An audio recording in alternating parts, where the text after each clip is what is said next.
Assalamualaikum warahmatullahi wabarakatuh. Bismillahirrahmanirrahim. Assalamualaikum warahmatullahi wabarakatuh. Alhamdulillahi rabbil alamin. Wassalatu wassalamu ala rasulillahil karim, nabiyyina wa sayyidina Muhammadin wa ala alihi wa sahbihi ajma'in, wa ba'd. Saudara-saudariku dimanapun berada, semoga video ini menemui kita semua dalam keadaan sehat dan baik, serta mendapatkan bimbingan dari Allah Subhanahu wa Ta'ala untuk menata seluruh aktivitas kehidupan kita dengan mulia dan bernilai ibadah, untuk bangga dan bahagia dibawa pulang menghadap Allah Subhanahu wa Ta'ala dalam yaumul hisab, insyaallah. Teman-teman, seperti diketahui bahwa polemik tentang nasab sampai saat ini belum juga berhenti.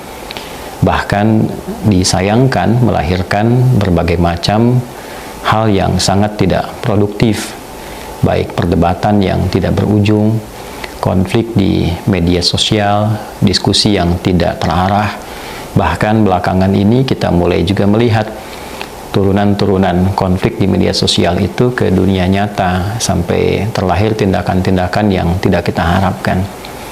Untuk itu, dengan segala kerendahan hati, namun juga diiringi dengan ketegasan yang penuh, saya menyarankan dan menghimbau kepada seluruh pihak untuk menghentikan seluruh polemik, diskusi, perdebatan terkait dengan nasab ini, karena kita sangat menimbang dampaknya, akibatnya, dan tentu kita semua, khususnya para ulama, para kiai, para ustadz, sangat memahami tentang tuntunan agama kita.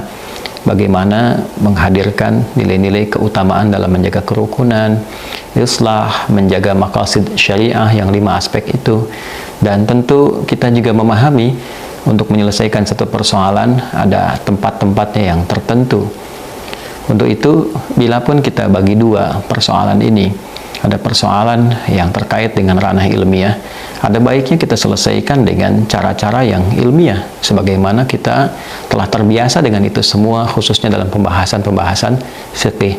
Saya sarankan akan lebih baik bila di sini seperti MUI menjadi wadah, misalnya wadah yang baik untuk menguji berbagai macam masalah-masalah yang diajukan, khususnya terkait dengan polemik nasab ini. Silahkan diujikan di tempat yang baik. Tentu tidak bisa disebut sebuah pemikiran yang komprehensif, apakah itu namanya tesis atau yang lainnya, kalau belum diuji. Ya, untuk itu ada baiknya hal-hal yang dipersoalkan, baik itu pihak penyoal ataupun juga yang disoal, lalu duduk di situ sebagai penengah para ulama-ulama untuk menilai dengan standar-standar keilmuan yang memang pakemnya telah kita ketahui bersama, sistematikanya juga telah disusun oleh para ulama, telah kita ketahui. Tentu membahas ilmu nasab, ya kita turunkan dengan turunan sistematika ilmu nasabnya. Bila yang disoal nasab, tentu yang dibahas dengan pendekatan ilmu nasab.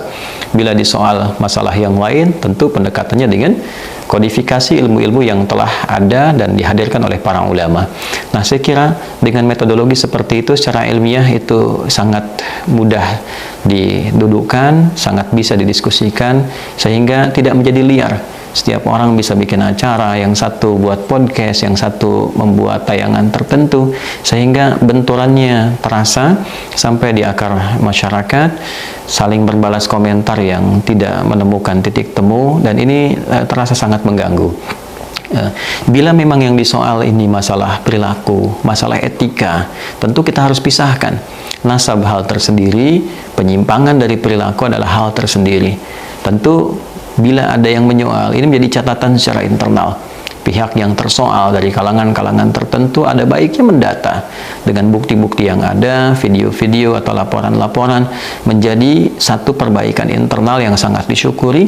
Lantas kemudian dilakukan semacam perbaikan-perbaikan secara internal, pemberi pengingat, ya, meluruskan berbagai hal yang disampaikan dengan bukti-bukti yang nyata bahwa itu adalah sebuah pelanggaran atau sebuah penyimpangan, dan ditampilkan narasi-narasi yang baik, ya, dari sisi internal itu, sehingga memberikan keteduhan. Jika penyimpangan itu merupakan tindakan penyimpangan hukum, ya kita memiliki skema hukum tertentu yang berlaku di negara kesatuan Republik Indonesia. Jadi saya kira kita pisahkan antara soalan dalam tanda petik ilmiah atau argumentasi tertentu, ya, sehingga bisa menjadi argumen, tidak menjadi sentimen. Ini problem utamanya. Kemudian yang kedua, masalah perilaku kita pisahkan. Jadi jangan karena persoalan perilakunya lalu yang ingin dihancurkan misalnya nasabnya, na'udzubillah min dzalik. Ini kan persoalan. Ya, kalaupun ini menjadi satu bahan kajian, maka tempatkan di ranah ilmiah dengan cara yang benar. Yang kita khawatirkan adalah dua hal. Yang pertama, ini bagi masyarakat awam juga perlu diketahui. Dalam pandangan Islam, nasab ini persoalan yang sangat sensitif. Mau kita melakukan pendekatan dengan hadis riwayat Al-Bukhari dan Muslim yang tersambung pada sahabat Abu Dzar Al-Ghifari, saking sensitifnya Nabi memberikan pengingat.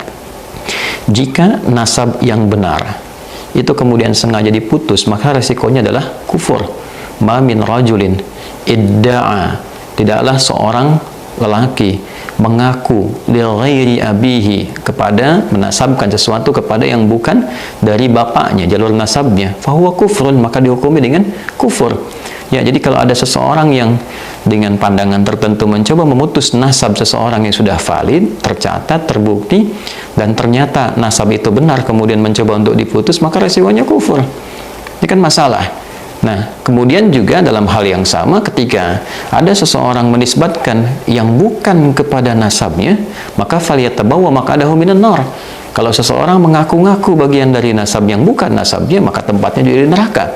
Nah, oleh karena itu ini persoalan yang tidak mudah. Ya, jadi jangan ditarik ke ranah kalangan masyarakat awam. Selesaikan di ranah ilmiah, ada pengujinya, ada hakimnya, ada bukti-buktinya, ada sistematikanya, sehingga tidak nanti banyak orang terjebak pada satu masalah yang ini jadi problem kemudian hari saat kembali kepada Allah Subhanahu wa taala. Siapa yang akan bertanggung jawab kalau tiba-tiba ada orang mencaci maki nasab tertentu kemudian tidak seperti kenyataannya dan dia menghukumi terputus lalu terkena kemudian dengan ancaman hadis ini? Yang bertanggung jawab siapa? Kan jadi masalah. Nah, jadi nasab itu sangat sensitif. Dinisbatkan kepada yang bukan dari turunannya masalah, mengaku-ngaku bermasalah, berbangga-bangga juga masalah. Ya, kita ketahui bersama dalam hadis riwayat Abdullah bin Abbas radhiyallahu taala anhuma, hadis riwayat Muslim, ketika seseorang menjelang sholat berbangga-bangga dengan nasabnya, dengan kakeknya. Ya, satu mengatakan kakeknya ini, satu mengatakan kakeknya ini, maka Nabi merespon dalam doa i'tidal itu. Ya, sami Allah liman hamida rabbana walaikal hamd, sampai ke ujungnya wala yanfa'u dzal jaddi minkal jadd. Ya, tidak ada yang lebih unggul, kakeknya si fulan atau kakeknya si fulan. Ini memberikan kesan bahwa nasab itu pada akhirnya di hadapan Allah, ya, keseluruhannya itu akan sirna seluruhnya kecuali amal soleh kita, kecuali nilai-nilai kebaikan kita. Ya, nah inilah poin-poin yang barangkali penting menjadi catatan. Tetap penghormatan itu mesti ada. Ya, kepada siapapun kita diajarkan untuk saling menghormati, dan kita telah khatam dengan itu semua. Ya, jangan kita hanya mengambil dalil inna akramakum indallahi atqakum. Ya, yang paling mulia adalah ketakwaannya di hadapan Allah. Nah, di antara nilai takwa itu adalah menghormati orang lain. Di antara takwa itu menyambung silaturahim. Ya ayuhan nasu taqu rabbakumul ladzi khalaqakum min nafsin wahidah wa khalaqa minha zawjaha wa batha minhuma rijalan katsiran wa nisaa'a wattaqullaha alladzi tasaaluna bihi wal arham. Jelas ayatnya. Ini ayat pertama.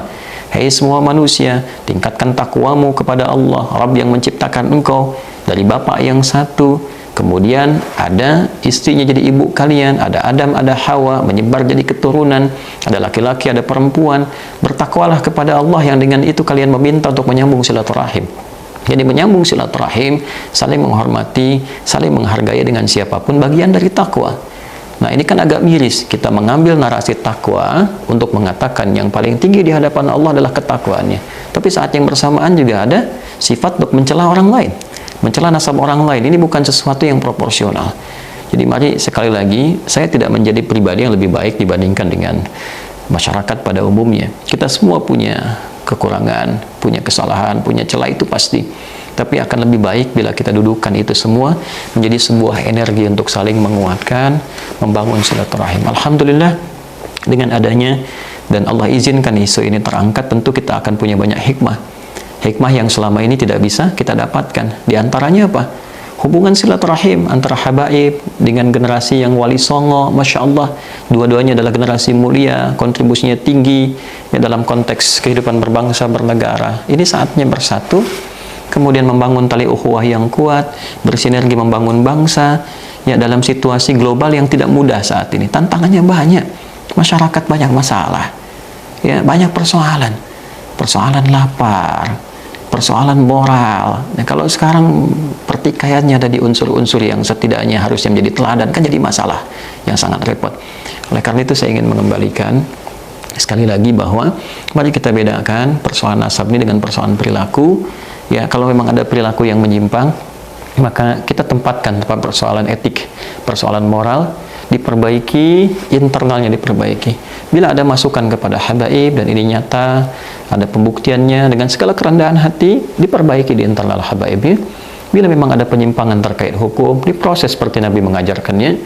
Bila memang yang umumnya juga berlaku yang tidak baik, diperbaiki, lalu kita sambungkan jadi islah untuk saling menyatu dalam kebaikan. Bila persoalannya terkait dengan nasab, ada soalan tertentu, maka kembali lagi, tempatkan di ruang waktu yang tepat, di ruang yang tepat, di waktu yang tepat. Karena itu saya kira ini dengan segala hormat ya pada isu-isu kemasyarakatan ini, MUI ini tidak boleh menjadi satu figur tunggal pada personal-personal, harus jadi figur lembaga. Ya, saya kira sebagai satu lembaga ini kami memberikan dorongan yang kuat pada isu-isu yang dirasakan sudah meresahkan, ya berpotensi konflik di masyarakat. Ada baiknya untuk bisa memanggil itu, menempatkan, membuat sebuah tim khusus untuk menjadi penilai, ya, dan didudukan untuk bisa didiskusikan dengan cara yang baik, dengan sistematika yang benar.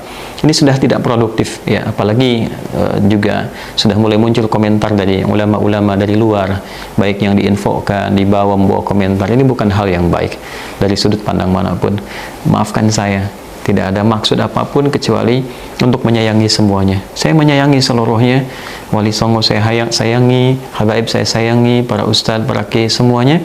Bahkan bukan hanya orang Islam, non-Muslim pun, semua masyarakat Indonesia khususnya, dalam satu kesatuan negara tercinta. Sebentar lagi kita akan merasakan dan menikmati nikmat kemerdekaan. Mari kita isi nikmat ini dengan nikmat kerukunan, nikmat sila ketiga, persatuan Indonesia. Semua bersatu, semua bersinergi membangun negeri, tepikan yang kurang baik, mulai berbenah menjadi lebih baik, dan semoga Allah mengampuni kita semua dan menyatukan dalam satu barisan di bawah panji umat Nabi Muhammad SAW yang kita rindukan dan kita cintai. Maafkan saya, semoga berkenan adi hidayat. Astagfirullah wa natubu ilaik. Assalamualaikum warahmatullahi wabarakatuh.